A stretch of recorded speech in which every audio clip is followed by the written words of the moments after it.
Welcome to టీ10 నేను Revathi.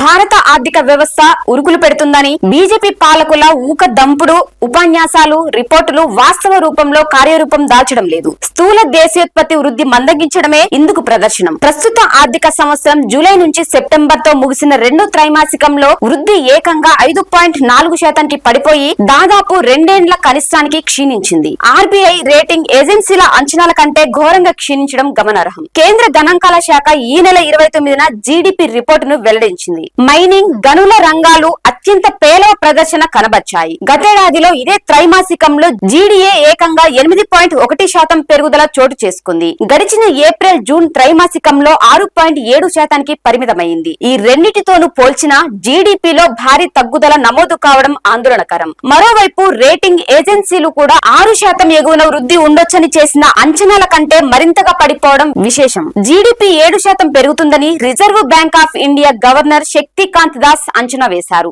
RBI అంచనాలు మించి జీడీపీ పతనం కావడం ఆర్థిక వ్యవస్థ పట్ల తీవ్ర ఆందోళన కలిగిస్తోంది. వీటన్నిటిని పరిశీలనలోకి తీసుకుంటే భారత ఆర్థిక వ్యవస్థ బయటికి కనబడుతున్నంత బలంగా ఏమీ లేదని మందగమనం ఛాయలు స్పష్టమవుతున్నాయి. ఒక ఏడాదిలో దేశంలో ఉత్పత్తి అయిన సరుకులు, సేవల మొత్తం విలువను జీడీపీగా పేర్కొంటారు. ఇది ఆర్థిక వ్యవస్థ పనితీరును తెలుపుతోంది. జీడీపీ పడిపోతుందంటే దేశంలో ఆర్థిక కార్యకలాపాలు సన్నగిలుతున్నాయని అర్థం. గడిచిన సెప్టెంబర్ త్రైమాసికంలో వ్యవసాయ రంగం 3.5% వృద్ధితో మెరుగైన ప్రగతిని కనబర్చింది. ఈ రంగం ఇంత క్రితం త్రైమాసికంలో 2%గా, గతేడాది సెప్టెంబర్ త్రైమాసికంలో 1.7%గా నమోదైంది. గనుల రంగం గతేడాది రెండంకెల పెరుగుదలను సాధించగా ఈ ఏడాది ప్రతికూల వృద్ధిలోకి జారుకుంది. ఈ రంగం క్రితం Q2లో -0.1%తో ప్రతికూల వృద్ధిని చవి చూసింది. ఏడాది క్రితం ఈ రంగంలో 11.1% పెరుగుదల ఉంది. అదే సమయంలో తయారీ రంగం 14.3% వృద్ధిని సాధించగా గడిచిన Q2లో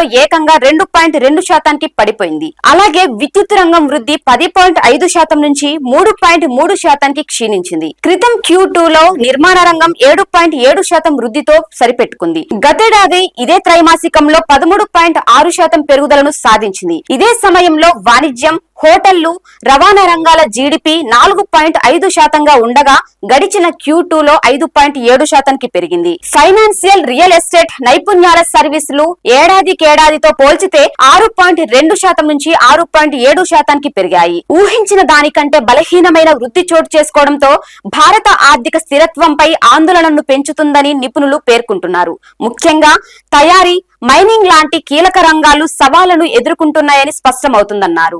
దేశ ఆర్థిక వ్యవస్థలో అత్యంత ముఖ్యమైన 8 కీలక రంగాలు డిమాండ్ లేక పడకేశాయి. ప్రస్తుత ఏడాది అక్టోబర్లో కీలక రంగాల వృద్ధి 3.1%కి పరిమితమైంది. 2023 ఇదే మాసంలో బొగ్గు, ముడి చమురు, సహజ వాయువు, రిఫైనరీ ఉత్పత్తులు, ఎరువులు, స్టీల్, సిమెంట్, విద్యుత్ లాంటి 8 కీలక రంగాలు ఏకంగా 12.7% వృద్ధిని సాధించాయి. ప్రస్తుత ఆర్థిక సంవత్సరం ఏప్రిల్ నుంచి అక్టోబర్ కాలంలో ఈ రంగాలు 4.1% వృద్ధికి పరిమితమయ్యాయి. గతేడాది ఇదే త్రైమాసికంలో 8.8% వృద్ధిని కనబర్చాయి. మొత్తం పారిశ్రామిక ఉత్పత్తి సూచీలో ఈ రంగాలు ఏకంగా 40.27% వాటాను కలిగి ఉన్నాయి. ఇంతటి ప్రాధాన్యత గల రంగాల వృద్ధి పడిపోవడం ఆర్థిక వ్యవస్థపై ప్రతికూల ప్రభావం చూపనుంది. దీనిపై మీ కామెంట్ తెలియజేయండి. ఇది ఇవాల్టి న్యూస్. చూస్తూనే ఉండండి టీ10.